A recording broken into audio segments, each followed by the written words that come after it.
என்ன சுத்தி என்னமோ நடக்குதுங்க. இல்லனா நம்ம வீட்ல நடக்கிற விஷயம் எப்படிங்க நந்தினிக்கு தெரியும்? நம்ம வீட்ல இருக்கிற மத்தவங்க வேணா. நீங்க என்கிட்ட இருந்து ஏதாவது மறைக்கிறீங்களா? என்ன அகிலா, நீ என்னையே சந்தேகப்படுறியா? நீங்க எதையுமே மறைக்க மாட்டீங்கங்கிற நம்பிக்கை எனக்கு இருக்கு. இருந்தாலும் என்னோட நிழலையே சந்தேகப்படுற நிலைமையில தான் நான் இப்போ இருக்கேன். சந்தேகம்னு வந்துட்டாலே சரியா இருக்கிறது தப்பா தெரியும், தப்பா இருக்கிறது சரியா தெரியும். தெளிவா ஒரு முடிவுக்கு வரவே முடியாது. ஒரு விஷயத்தை நீ நல்லா புரிஞ்சுக்கிட்டா உனக்கு குழப்பமும் இருக்காது, சந்தேகமும் வராது. என்னங்க அது? ஒவ்வொரு காலகட்டத்திலையும் தேவைகளை பொறுத்தும் காரண காரியங்களை பொறுத்தும் தான் எந்த ஒரு விஷயத்திலையும் சரி தப்புன்னு முடிவு எடுத்துக்கிட்டு வரோம்.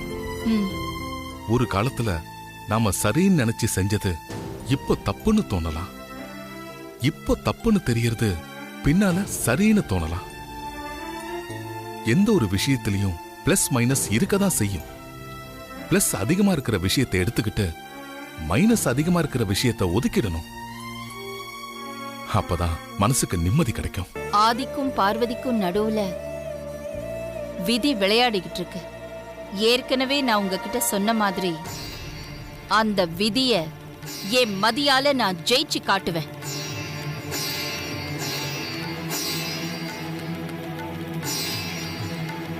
என்னைக்கும் இல்லாம என் முன்னாடி வந்து கை கட்டி கெஞ்சிட்டு நிக்கிற, நான் செய்யாம இருக்க முடியுமா? கேளு, நான் செஞ்சு தரேன். தயங்காம கேளு. அது என் பொண்ணு பார்வதி. பார்வதியா? பார்வதிக்கு என்ன? பார்வதி பெரிய தம்பி மேல ஆசைப்படுறா. அவங்க 2 பேரும் பழகிக்கிட்டு இருக்காங்கன்னு முதல்ல சொன்னது நீங்க தான். ஆமா, நான் தான் அது முதல்ல சொன்னேன். ஏன் இப்ப கூட சொல்றேன். அவங்க 2 பேரும் இப்பவும் காதலிச்சுட்டு தான் இருக்காங்க. ஆனா நான் சொல்றது யார் கேக்குறீங்க? ஏன் நீங்க கூட என்ன சொன்ன? ஐயோ அம்மா, என் பொண்ணு மேல வீணா பழிப்படாதீங்கம்மா அப்படி இப்படின்னு சொன்னியா இல்லையா? நான் அப்படி சொன்னது தப்பு தாம்மா. அதுக்காக என்ன மன்னிச்சிடுங்கம்மா. மன்னிக்கிறேன். நீங்க சொன்னதுதான் சரி. என் பொண்ணும் பெரிய தம்பியும் பழகிக்கிட்டு இருக்கிறது உண்மைதான். நான் இந்த விஷயத்த என்னால அம்மா கிட்ட கொண்டு போக முடியாது. அதனால தான் உங்க உதவியை தேடி வந்திருக்கேன். உனக்கு எவ்வளவு தைரியம் இருந்தா உன் பொண்ணு கல்யாணத்துக்கு சம்பந்தம் பேசுறதுக்கு என்ன புரோக்கர் வேலை பார்க்க சொல்வேன்? உன்னெல்லாம் வைக்க வேண்டிய இடத்துல வச்சிருக்கணும். உன்ன சொல்லி தப்பு இல்ல. உன்னையும் உன் பொண்ணையும் வேலைக்காரங்களை நடத்தாம இந்த குடும்பத்துல ஒருத்தரா வச்சிருக்கா பாரு அந்த அகிலா. அதனால வந்த வேணா இதெல்லாம். இந்த விஷயத்துல நான் என் பொண்ணுகிட்ட எவ்வளவோ பேசி பார்த்துட்டேம்மா. அவ என் பேச்ச கேட்க மாட்டேன்னு சொல்லிட்டா. இந்த விஷயத்தை பொறுத்த வரைக்கும் என் பொண்ணே எனக்கு எதிரி ஆயிட்டா. காதல்லாம் சும்மாவா? எதிரிக்கு எதிரி நண்பன். இப்ப என்னோட நோக்கமும் உங்களோட நோக்கமும் ஒண்ணுதாம்மா. அவங்களோட காதலை பிரிக்கணும். அதுக்காகத்தான் நான் உங்ககிட்ட உதவி கேட்டு வந்திருக்கேன். சூப்பர் சுந்தரம். அகிலாவோட சாரதி இல்லையா? அதான் உன் மைண்ட் இவ்ளோ ஷார்ப்பா வேலை செய்யுது. நீயே என்ன தேடி வந்து உதவி கேட்கும்போது நான் உதவி பண்ணாம போயிட முடியுமா? கண்டிப்பா செய்யறேன். அந்த காவிய காதலர்களை பிரிச்சு காலாவதி காதலர்களை ஆக்கிடுறேன். நீ கவலைப்படாம போ.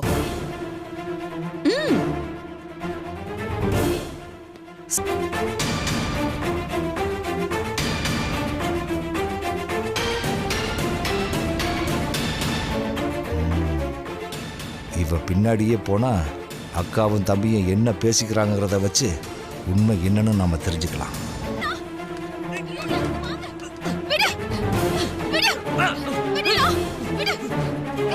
பட்ட பகல இப்படி செயின பறிக்கிறாங்களே, பாவம் அந்த பொண்ணு.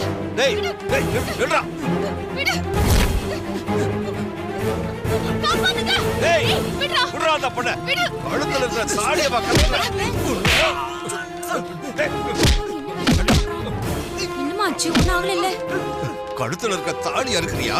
நீ என்ன மனுஷனா?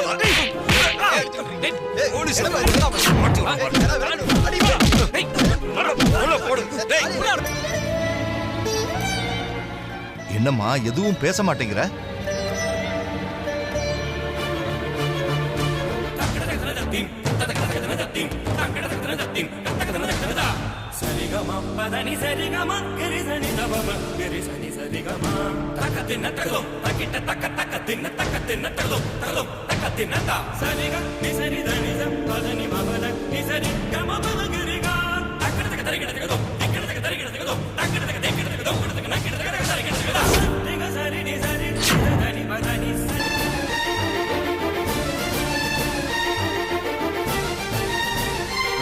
அப்ப இந்த தாலிய பெரிய தம்பி கட்டினாரா?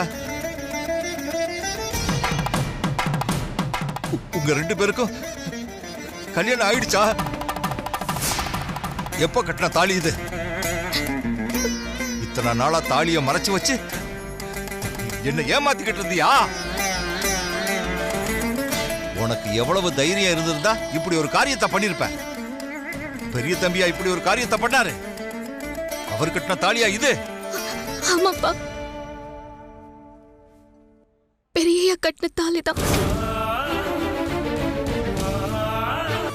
இனிமே என்ன நடந்தாலும் பரவாயில்ல. நீ அம்மாவுக்கு துரோகம் பண்ணது மாதிரி என்னால அம்மாவுக்கு துரோகம் பண்ண முடியாது. அம்மா கிட்ட இதை நான் சொல்லத்தான் போறேன். அப்பா, நான் சொல்றது கொஞ்சம் கேளுங்கப்பா. நீ என் மகளா இருக்கலாம், அதுக்காக உன் மேல நான் பரிதாபப்பட முடியாது. எனக்கு அம்மா தான் முக்கியம், அதுக்கப்புறம் தான் நீ. இதுக்கப்புறமும் நீ வாழ்றதும் சாகுறதும் உன் தலை எழுத்துலதான் இருக்கு. விடு. அம்மாவுக்கு துரோகம் பண்ணிக்கிட்டு இருக்கீங்க.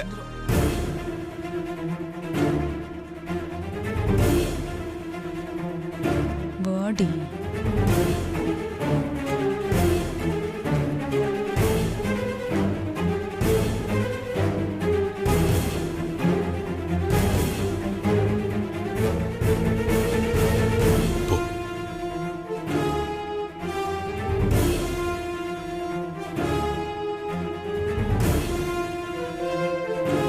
உன்னோட கோபம் விசுவாசம் எல்லாம் நியாயமானதுதான். ஆனா இப்ப அகிலா கிட்ட உண்மையை சொன்னா என்ன நடக்கும்னு தெரியுமா?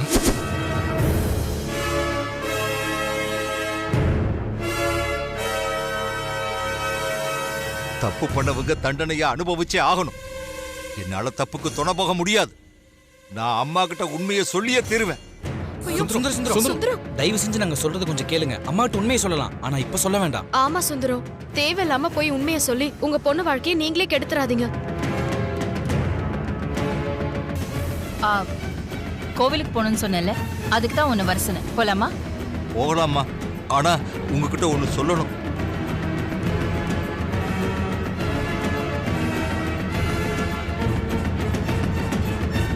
என்ன சொல்லணும் சுந்தரம்?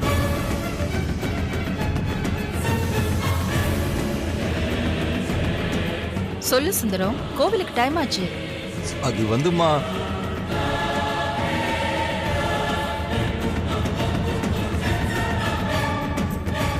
சரி நேரமாச்சு, கிளம்பலாமா? நீ கார்ல போகும்போது சொல்லு. வா. சரிங்கம்மா.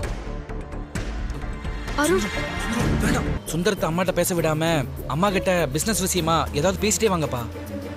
ஓகே. ஹலோ அகிலா, நான் பேசுறது கேக்குதா உனக்கு? சுத்தமா கேட்கவே இல்லைங்க. இப்ப கேக்குது கேக்குது, சொல்லுங்க. நான் பேசுறது கேக்குதா? கேக்குதா அகிலா? சொல்லுங்க, கால் பண்ணிருக்கீங்க.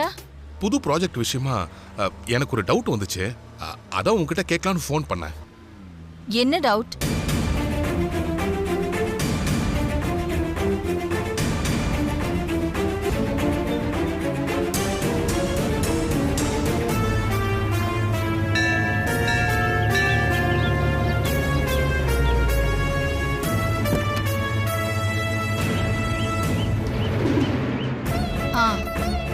ஓகேங்க, சரி.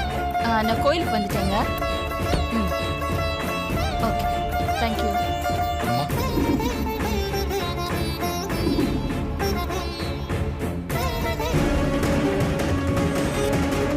அம்மா அமைதியா இருக்காங்க, நல்ல சமயம்.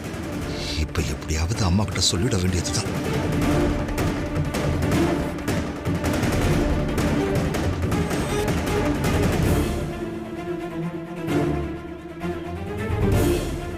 அப்பா, நீங்க சொன்னது கரெக்ட் தான்ப்பா. சுந்தரம் அம்மா கிட்ட சொல்ல ட்ரை பண்ணிக்கிட்டு இருக்காரு. அம்மா,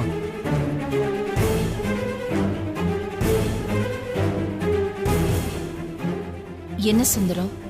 உங்ககிட்ட ஒண்ணு சொல்லணுமா? ம், சொல்லு சுந்தரம். அது வந்துமா. அகிலா,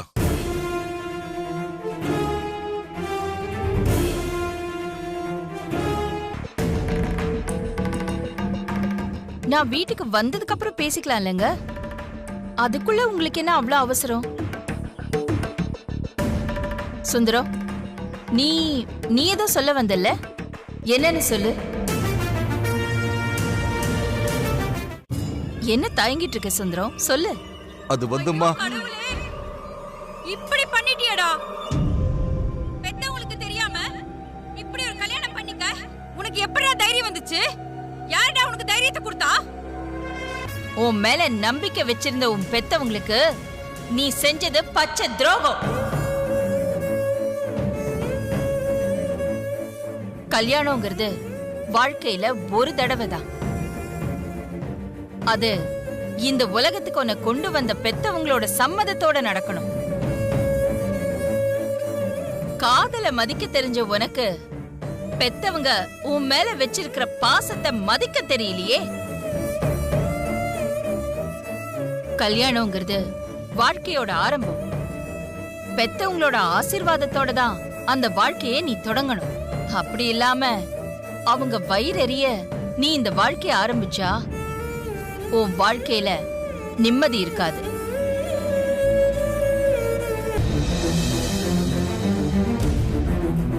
நீ இப்படி வருத்தப்படுற அளவுக்கு அப்படி என்ன நடந்துச்சு? ஆரம்பத்திலேயே இதை உங்ககிட்ட சொல்லாம விட்டது என்னோட தப்பு தான். நான் அப்பவே சொல்லி இருந்தா இப்படி எல்லாம் நடக்காம தடுத்திருக்கலாம். இப்போ எல்லாமே கைமீறி போயிடுச்சுமா.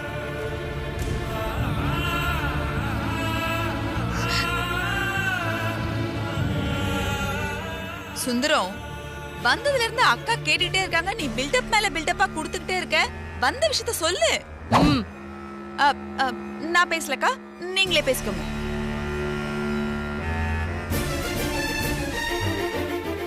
சொல்லு சுந்தரம். என் பொண்ணு பார்வதி மன்னிக்க முடியாத தப்ப பண்ணிட்டு வந்திருக்கா அம்மா. எனக்கே தெரியாம கல்யாணம் பண்ணிக்கிட்டு இருக்கா. இது சொல்லவே இல்ல.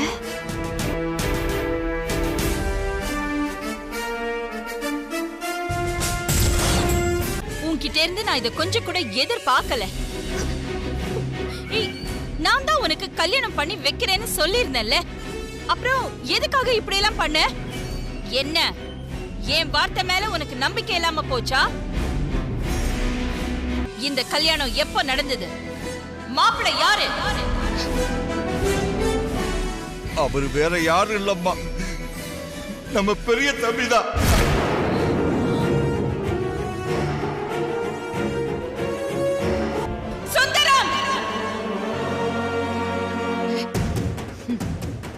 இத நான் எதிர்பார்த்ததான். இனி அகிலா வேட்ட ஆரம்பம். எனக்கு ஆனந்தம். நீங்க என்ன மன்னிச்சிடுங்கம்மா. பெரிய தம்பியும் பார்வதியும் பழகிக்கிட்டு இருக்க விஷயம் எனக்கு தெரிஞ்சு நான் பார்வதியை எவ்வளவோ கண்டிச்சு பார்த்தோம். பார்வதி என்னோட பேச்ச கேட்கல.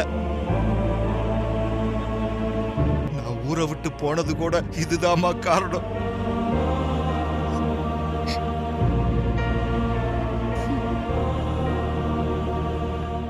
உங்ககிட்ட இந்த விஷயத்த எப்படி சொல்றதுன்னு தெரியாம நான் தவியா தவிச்சுக்கிட்டு இருந்தேன்.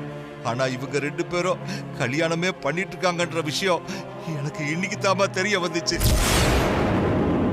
இதுக்கப்புறமும் இத உங்ககிட்ட சொல்லாம இருக்க கூடாதுங்கிறதுக்காகத்தான் நான் உங்க முன்னாடி வந்து நிக்கிறேன். சுந்தரம் சொன்னாரே, அதெல்லாம் உண்மையா? சொல்லு ஆதி, சொல்லு. இது உண்மையா? உண்மைதாம்மா.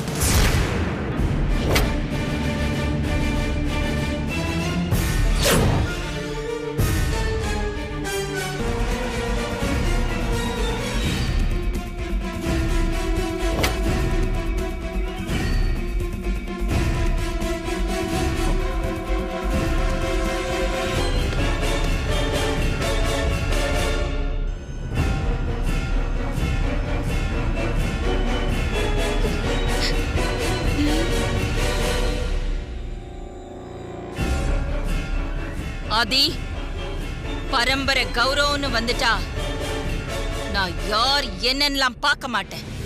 நான் இப்ப கொலை வெறியில இருக்கேன். தள்ளிப்போ, தள்ளிப்போ. பார்வதி பண்ண தப்புன்னு முடிவு பண்ணி நீங்க தண்டனை கொடுத்தீங்கன்னா அந்த தப்புல எனக்கும் பாதி பங்கு இருக்கு. முதல்ல எனக்கு தண்டனை கொடுங்க.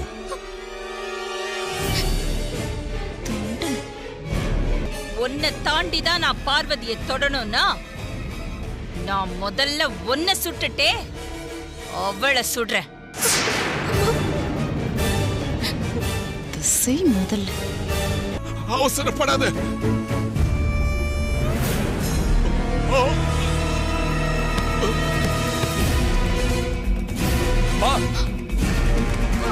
ஐயா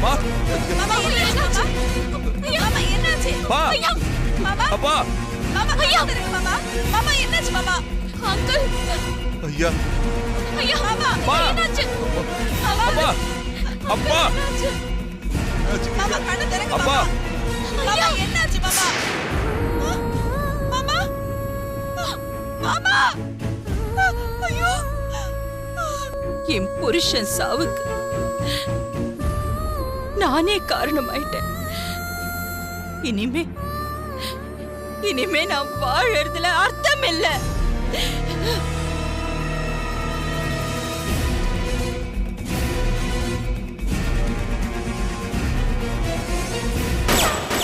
இல்ல இல்ல, இப்படி எல்லாம் நடக்க கூடாது. நடக்கிறதுக்கு நான் காரணமா இருக்க மாட்டேன். நான் சொல்ல மாட்டேன். நான் சொல்ல மாட்டேன். நான் சொல்ல மாட்டேன். நான் சொல்ல மாட்டேன். இப்ப நீங்க அம்மா கிட்ட போய் உண்மையை சொன்னா அம்மா அவசரப்பட்டு எதனா முடிவு எடுத்துருவாங்க. நான் அம்மா அப்பா 2 பேரையும் இழக்க வேண்டியதா இருக்கும்.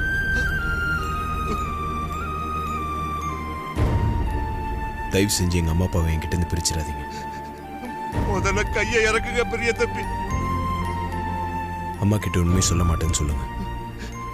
ஐயா, நீங்களாவது பெரிய தம்பி கிட்ட எடுத்து சொல்லுங்கள. நீங்க சின்ன வயசுல இருந்தே ஆதியை வளர்த்தவராச்சே. உங்களுக்கு தெரியாத சுந்தரம் ஆதியை பத்தி? அவனும் அகிலா மாதிரி பிடிவாதக்காரன் தான். அவன் சொல்றத கேளுங்க. எனக்கு பதில் சொல்லுங்க சுந்தரம். சரிங்க பெரிய தம்பி, நானும் அம்மா கிட்ட போய் உண்மையை சொல்ல மாட்டேன். ஆனா அம்மாவுக்கு உண்மை தெரிஞ்சு அம்மா என்ன முடிவு எடுத்தாலும் நான் அம்மா பக்கம்தான் நிற்பேன். எனக்கு ஒரு 10 நாள் லீவ் வேணுமா?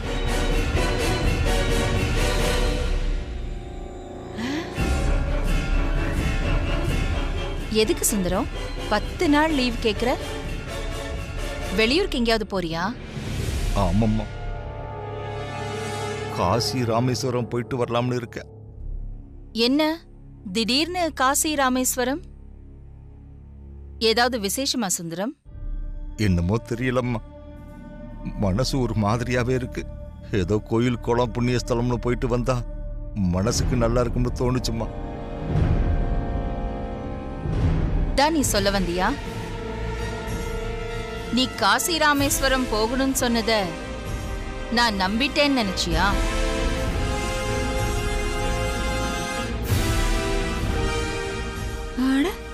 இது கூட நல்லா இருக்கே. யாரோ ஒருத்தர் முதல்ல ஆரம்பிச்சு விஷயம் வெளியே வந்து மொத்தத்துல நாசமா போனா சந்தோஷம்தான். நீ என்கிட்ட என்ன சொல்ல வந்தேன்னு நான் சொல்லட்டுமா?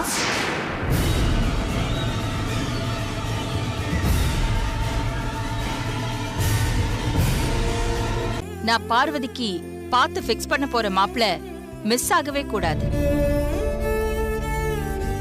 பார்வதி கல்யாணத்தை ஜாம் ஜாம்னு நடத்தி அவளை அவ புருஷன் வீட்டுக்கு அனுப்பி வைக்கத்தான் போறேன். உன் பொண்ணு கல்யாணம் முடிஞ்சதுக்கு அப்புறம் நீ சந்தோஷமா காசியோ ராமேஸ்வரமோ புண்ணிய ஸ்தலங்களுக்கெல்லாம் போயிட்டு வா. என் பொண்ணுக்கு கல்யாணம் ஆயிடுச்சுன்னு உங்ககிட்ட சொல்ல வந்தேன். ஆனா பெரிய தம்பி உங்ககிட்ட சொல்ல விடாம கட்டுப்படுத்தி வச்சிட்டாரு. கல்யாணமான பொண்ணுக்கு மாப்பிள்ளை பாக்குறேன்னு நீங்க சொல்றீங்க. என்னால எதையும் சொல்லவே முடியலையம்மா. அவ இந்த வீட்டு பொண்ணு சுந்தரம்.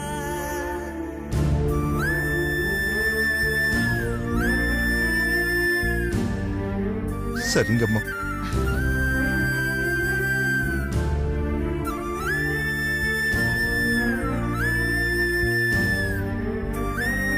நீ பண்ண காரியத்தை நினைச்சு என் மனசு நிம்மதியாகாது. நீயும் உங்க அம்மா கிட்ட போய் சேர்ந்துட்டியன்னா நான் கொஞ்சம் நிம்மதியா இருப்பேன். ஒண்ணு நீ சாவு, இல்ல நானே உன்னை விஷம் கொடுத்து கொன்னுடுவேன். ஏற்கனவே நான் வாங்கி வச்ச விஷம் வீட்டுல தான் இருக்கு. உங்க கையால சாகறதுல எனக்கு சந்தோஷம் தான்ப்பா. நீங்களே என்ன கொன்னுடுங்க. என்ன, நான் அப்படியெல்லாம் பண்ண மாட்டேன்னு நினைக்கிறியா? இப்பவே சாப்பாட்டுல விஷத்தை வச்சு உன்னை கொல்றனா இல்லைன்னு பாரு.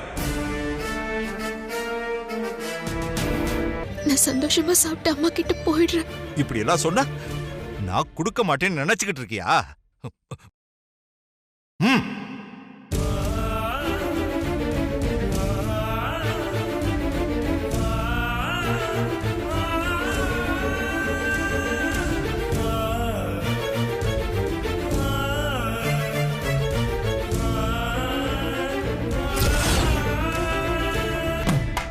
கவலைப்படாத சாவித்திரி, நான் எந்த குறையும் இல்லாம நம்ம பொண்ணை நல்லபடியா பாத்துக்கிறேன்.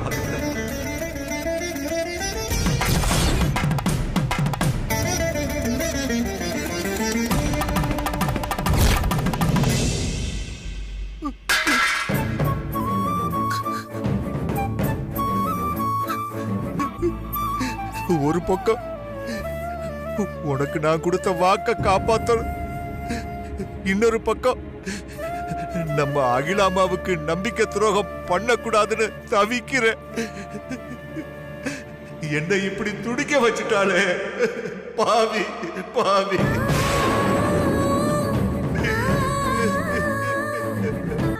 அவ பண்ண பாவத்துக்கு அந்த கடவுளே அவளுக்கு தண்டனை கொடுப்பா, கண்டிப்பா கொடுப்பா.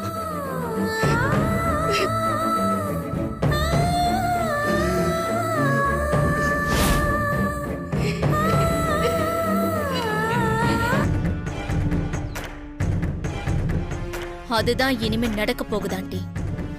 சூப்பர் நந்தினி. என்ன பிளான் ஸ்வீட் கொடுத்து ஆரம்பிக்க போறியா? என் பிளானே இந்த ஸ்வீட் பாக்ஸ் தான் ஆண்டி. என்ன சொல்ற நந்தினி? இது சாதாரண ஸ்வீட் இல்ல. ஆதிக்கிட்ட இருந்து பார்வதியை பிரிக்க நான் ரெடி பண்ணிருக்கிற ஸ்பெஷல் ஸ்வீட். அப்படி இந்த ஸ்வீட்ல என்னதான் ஸ்பெஷல் நந்தினி? அதானே, குடு நான் சாப்பிட்டு பாக்குறேன். அப்படி என்ன பெரிய ஸ்பெஷல்? ஆண்டி அதை ஓபன் பண்ணிடாதீங்க. உள்ள பாம் செட் பண்ணி வச்சிருக்கேன். ஓபன் பண்ணா பாம் பிளாஸ்ட் ஆயிடும். இல்ல புடி முதல்ல. இந்த ஸ்வீட் பாம் பார்வதி கைக்கு போகணும். அதை செய்ய வேண்டியது உங்க வேலை. நந்தினி, இந்த ஸ்வீட் பாக்ஸ சமையல்காரி தனியா போய் ஓபன் பண்ணி பார்த்தானா அவ மட்டும் காலி. இதுவே வழக்கம் போல அந்த பாச குடும்பம் விசுவாசமும் அரிசி முட்டையும் சேர்ந்து இருந்தாங்கன்னா நமக்கு தீபாவளி போனஸ்.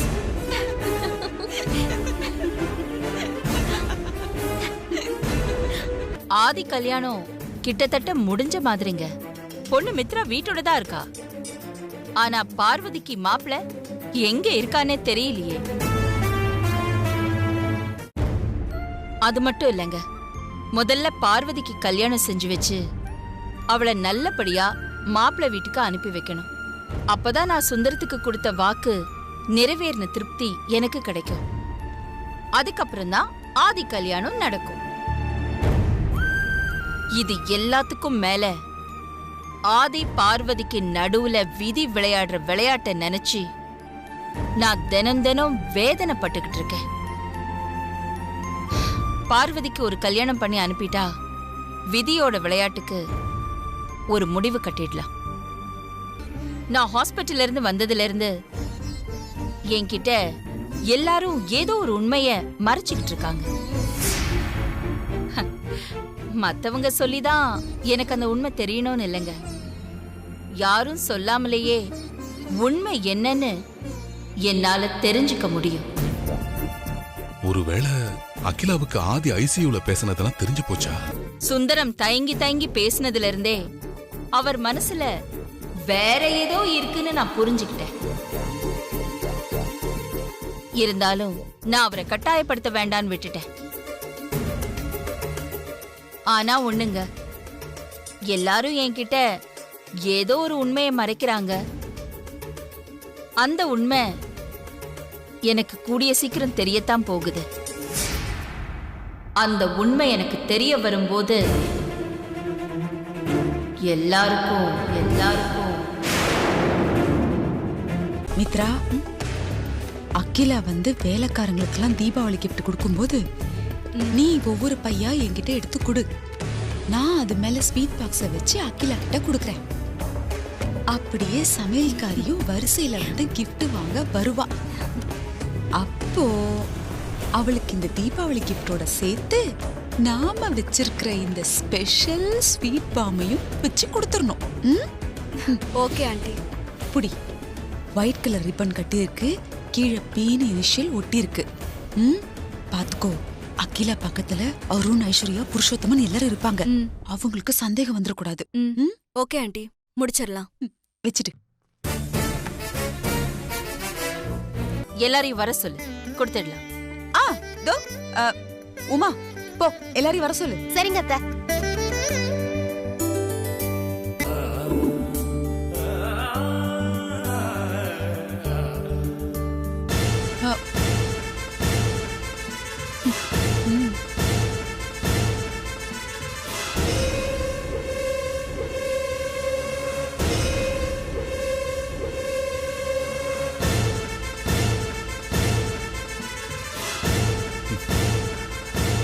தீபாவளி வாழ்த்துக்கள் பார்வதி. நன்றிம்மா.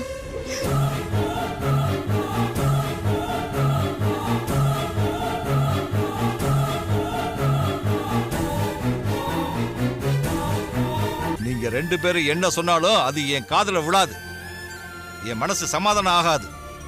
தல தீபாவளி கனவையெல்லாம் மூட்டை கட்டி வச்சுட்டு போய் வேலையை பாருங்க.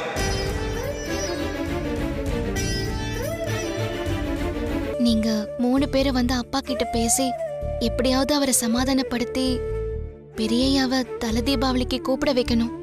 கவலைப்படாத பார்வதி, நாங்க வந்து சுந்தரத்துக்கிட்ட பேசி அவரை சமாதானப்படுத்துறோம். கண்டிப்பா ஆதியோட தல தீபாவளி நீ ஆசைப்பட்ட மாதிரி உங்க வீட்லயே நடக்கும்.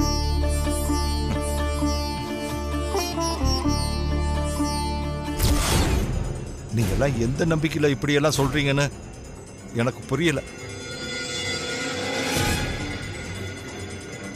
பார்வதியும் பெரிய தம்பியும் பழகிக்கிட்டு இருக்கும் போதே என்ன மாதிரி நீங்களும் இது எல்லாம் சரி வராதுன்னு அவங்க 2 பேருக்கு எடுத்து சொல்லி இருந்தா அவங்க கல்யாணம் வரைக்கும் போயிருக்க மாட்டாங்க. இப்ப இப்படி ஒரு நிலைமையும் வந்திருக்காதுல்ல. ஆதி பார்வதி கல்யாணத்தை கண்டிப்பா அகிலா ஏத்துக்குவா. அம்மாவை பத்தி நல்லா தெரிஞ்சிருந்தோம். எந்த நம்பிக்கையில நீங்க இப்படி எல்லாம் பேசுறீங்கன்னு எனக்கு தெரியலீங்க ஐயா. இவங்க விஷயம் அம்மாவுக்கு தெரிய வந்து உயிர் பலி இல்லாம தப்பிச்சிட்டாலே பெரிய விஷயம்னு நான் பயந்துகிட்டு இருக்கேன். இவங்களுக்கு நடந்த கல்யாணம் அம்மாவுக்கு தெரியாம இருக்கிறதுனால தல தீபாவளி கூட அம்மாவுக்கு தெரியாம தான் நம்ம கொண்டாடி ஆகணும். அதனால உங்களுக்கு எந்த பிரச்சனையுமே இருக்காது. அப்புறம் எதுக்கு இப்படி யோசிக்கிறீங்க? தப்புக்கு மேல தப்பு பண்றதுக்கு நான் தயாரா இல்ல சின்ன தம்பி, என்னை விட்டுருங்க. நீ அகிலா மேல வச்சிருக்கிற நம்பிக்கையில இவ்வளவு உறுதியா சொல்ற. நானும் அகிலா மேல வச்சிருக்கிற நம்பிக்கையில சொல்றேன், நிச்சயமா அகிலா இந்த கல்யாணத்தை ஏத்துப்பா. நாம 2 பேர் சொல்றதுல ஏதாவது ஒண்ணுதான் நடக்கும். அந்த ஒண்ணு எதுன்னு டெஸ்ட் பண்ணி பார்க்கலாம்.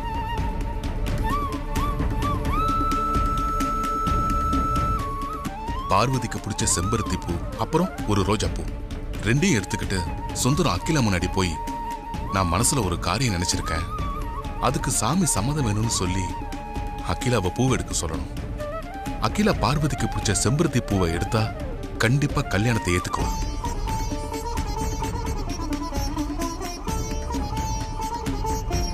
அப்படி இல்ல ரோஜா பூவை எடுத்தா சுந்தரம் சொன்ன மாதிரி அகிலா எப்பவும் இந்த கல்யாணத்தை ஏத்துக்க மாட்டா.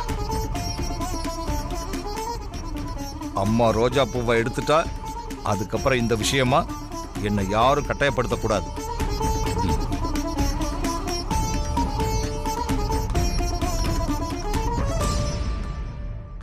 நீ கவலைப்படாம இரு பார்வதி, எல்லாம் நல்லதே நடக்கும்.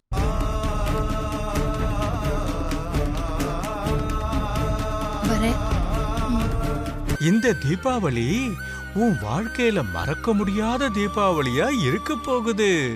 அட போங்க தாத்தா, என் மனசுல இருக்கிற கவலை என்னன்னு தெரியாம நீங்க ஏதோ பேசிட்டு இருக்கீங்க. உன் மனசுல என்ன இருக்குன்னு நான் சொல்லட்டுமா? ம், தல தீபாவளிக்கு உன்னோட புருஷனை வீட்டுக்கு அழைச்சு மரியாதை செய்யணும்னு நீ ஆசைப்படுற. அது நடக்குமா நடக்காதான்னு குழப்பத்துல இருக்க, அதானே? என் மனசுல இருக்கிறத அப்படியே படம் பிடிச்சு பார்த்த மாதிரி சொல்லிட்டீங்களே தாத்தா. மனசுல இருக்கிறத மட்டும் இல்ல, நடக்க போறதையும் சொல்றேன், கேட்டுக்க. தாத்தா, நீங்க சொல்றதெல்லாம் அப்படியே நடக்கும். அதனால என் மனசு கஷ்டப்படுற மாதிரி எதுவும் சொல்லிடாதீங்க. அதை என்னால தாங்கிக்கவே முடியாது. அப்புறம் என்ன சந்தோஷப்படுத்தி பாக்குற உன்ன நானும் சந்தோஷப்படுத்தி பார்க்கணும்னு தான் ஆசைப்படுறேன். உன்னோட மனசு சந்தோஷப்படுற மாதிரி உன் புருஷனுக்கு தல தீபாவளிக்கு உண்டான மரியாதை கண்டிப்பா கிடைக்கும். ஹலோ ஹலோவா? நான் தான் கூப்பிடுறேன்னு தெரியுதுல. உன்னை நான் எப்படி கூப்பிட சொல்லியிருக்கேன்? மாமா தானே கூப்பிட சொன்னேன். உங்க பேச்சுக்கு எப்பயாவது மறுபேச்சு பேசிருக்கேனா? அப்படியே சொல்றேன்.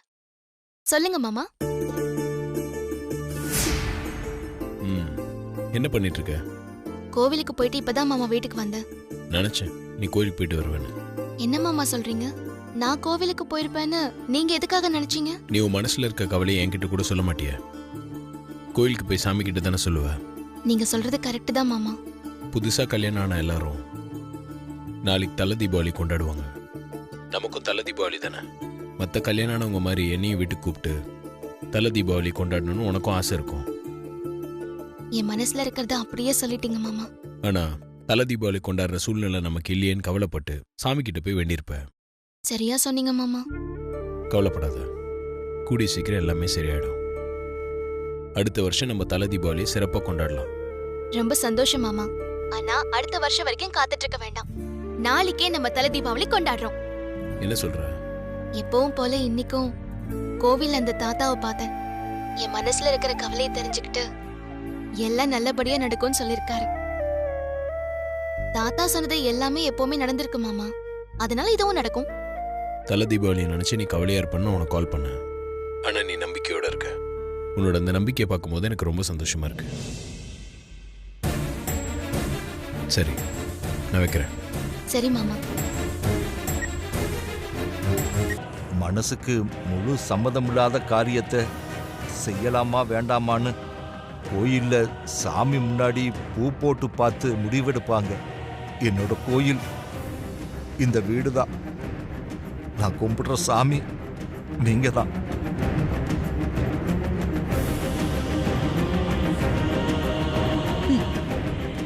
டிராமா பண்ண ஆரம்பிச்சிட்டான். நல்லா சாம்பிராணி போடு. நீங்க பெரிய மனசு பண்ணி இந்த 2 பூவுல ஒன்று எடுத்தா நான் சம்மதத்தை தெரிஞ்சுக்குவேன்.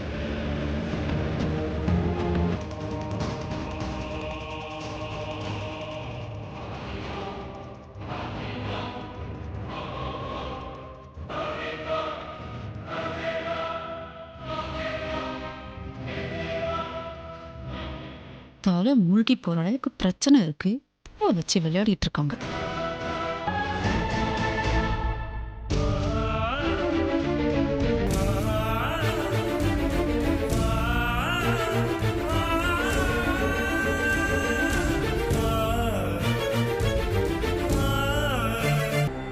எனக்கு ரோஜாவை விட செம்பருத்தி தான் பிடிச்சிருக்கு.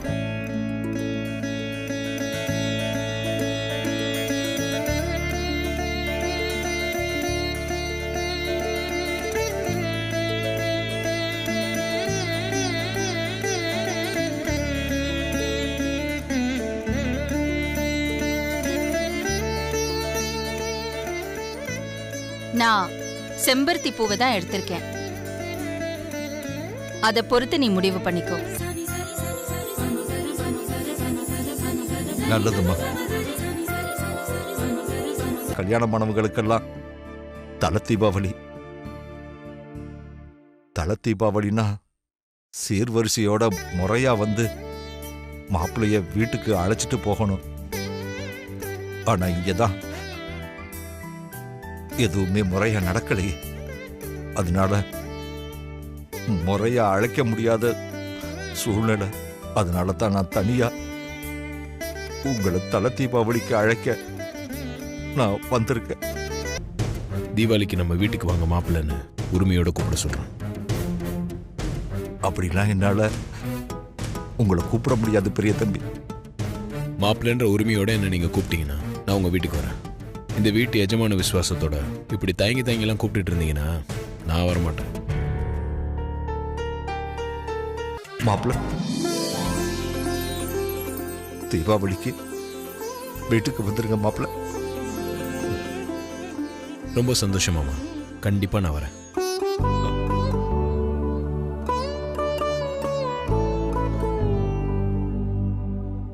எனக்கு என்னமோ சுந்தரம் சுயமா வந்து பூ போட்ட மாதிரி தெரியலங்க. அவரோட குழப்பத்துக்கு பின்னாடி யாரோ இருக்காங்க.